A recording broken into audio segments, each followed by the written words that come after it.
এত খেলা এত ক্রিকেট সবাই মেন্টালি স্ট্রং থাকে আর সবার ওই চিন্তা থাকে আমরা বাংলাদেশের টেস্ট টিমকে আমরা হারালে আমরা এক্সপোজার পাবো। বাংলাদেশ সেম কি আমরা ইন্ডিয়াকে হারালে আমরা এক্সপোজার পাবো, কারণ বাংলাদেশ টিম এখনও ওই পর্যায়ে যায় নাই এস্টাবলিশ দল বা 3 নম্বর বা 5 নম্বর দল, এখন আমরা 9-10 নম্বর দল। এটা প্লেয়ারদেরকে ম্যানেজমেন্টকে বা আমিও যদি থাকি ওখানে এটা মাথায় রেখে কাজ করতে হবে, আদারওয়াইজ আপনি কিন্তু সামনে অনেক বিপদে পড়বেন। যখন আপনি বিপদে পড়বেন তখন আপনাকে কষ্ট করতে হবে, যেটা আমাদের কোচ ইমরান ভাই বলতেন যখন তুমি বাদ পড়ে যাবা তোমাকে 200% পারফর্ম করতে হবে, বাদ না পড়লে তুমি 30-40 করলে তুমি পার পেয়ে যাবা।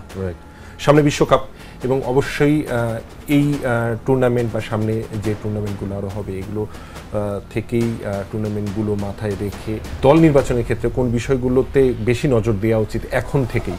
দেখেন বিশ্বকাপের প্ল্যান থাকবে, কিন্তু আমি বাংলাদেশের প্রেক্ষাপটে আমি বিশ্বকাপ তো আমি এত ওয়ারিড থাকি না কখনোই, কারণ বিশ্বকাপে যদি আমরা যাই চ্যাম্পিয়ন হতে তাহলে অবশ্যই ওয়ারিড, কারণ আমাদের চ্যাম্পিয়ন ইন্ডিয়া যদি রানার্স আপ হয় ব্যাড পারফরমেন্স, অস্ট্রেলিয়া যদি রানার্স আপ হয় ব্যাড পারফরমেন্স, কিন্তু আমরা যদি সেমিফাইনাল খেলি কোয়ার্টার ফাইনাল খেলি গুড পারফরমেন্স। ওই জন্য ওটা আমি অবশ্যই ব্যাকআপ মাইন্ডে থাকবে, কিন্তু আমাদের খুব ইম্পর্টেন্ট হচ্ছে এই যে এখন আফগান সিরিজটা।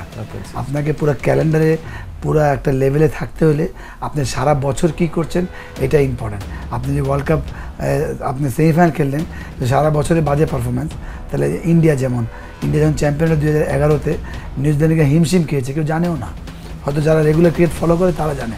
টেস্ট ম্যাচে নিউজিল্যান্ড ওয়েস্ট ইন্ডিজ ইন্ডিয়া যখন চ্যাম্পিয়ন হলো 83-তে ওয়ার্ল্ড চ্যাম্পিয়ন, তখন ওয়েস্ট ইন্ডিজ এসে ইন্ডিয়াকে 5-5 মানে শোয়ায় ফেলছে, বল কেউ চোখে দেখে না।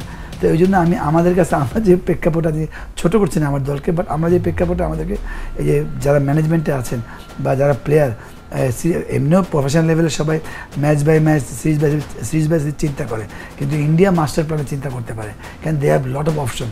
আমি বুমরাকে নিব, এখানে নেব, এই জায়গাটা আমি একে নিব না, অলদো ইজ ভেরি গুড, কিন্তু আমার টিম কম্বিনেশন আমি একে বাদ দিব, কেন আমার স্ট্রাইক রেট টপ আছে, যদি কোনো কারণে এক্সপোজ হয় ব্যাটিং ও গিয়া খেলবে, ও 130 স্ট্রাইক রেট ফাইন। এটা আমার তো প্ল্যান করার সুযোগ নেই, you have bunch of very less choice, অনেক কম, ওই 15-20 জনের মধ্যেই খেলে, ঠিক আছে। তো ওই জন্য আমার কাছে মানে ওয়ার্ল্ড কাপ নিয়ে অবশ্যই চিন্তা করবে, একটা প্ল্যান থাকবে, কিন্তু সাম্প্রতিক যে সিরিজ যে আমরা বলি না যে বর্তমানকে ভালোবাসো, ইউ ডোন্ট নো ইয়োর ভবিষ্যৎ, আমাদের বাংলাদেশ ক্রিকেটটা ওই জায়গায়। আমরা যদি বর্তমানে ভালো করি তাহলে ওরা কারা ভাবতে পারে, অস্ট্রেলিয়া ইন্ডিয়া এরা ভাবতে পারে, আমাদের এখন ভাবার সময় হয়নি। তাই ওই জন্য অবশ্যই series by series important, match by match important.